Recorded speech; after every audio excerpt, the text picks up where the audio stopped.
விரோதமாய் சுற்றிலும் படையெடுத்து வருகிற 10,000 பேருக்கு நான் என்ன செய்ய மாட்டேன், பயப்பட. நீங்க முதலாவது நான் சொல்லுகிறேன், என் தலையை உயர்த்துகிறவர், எனக்கு செவி கொடுக்கிறவர், என்னை தாங்குகிறவர்.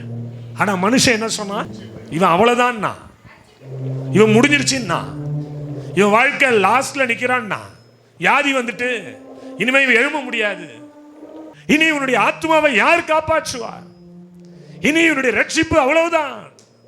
இயேசு இயேசுன்னு ஒன்னானே பாத்தியா, வியாதியில படுத்துட்டான். பிள்ளைகளை பாத்தியா, மக்கா இருக்கு, படிக்க மாட்டேங்குது. 30 வயசு, 28 வயசு, 26 வயசு, 25 வயசு, திருமணம் வரல, கல்யாணம் முடிக்கல.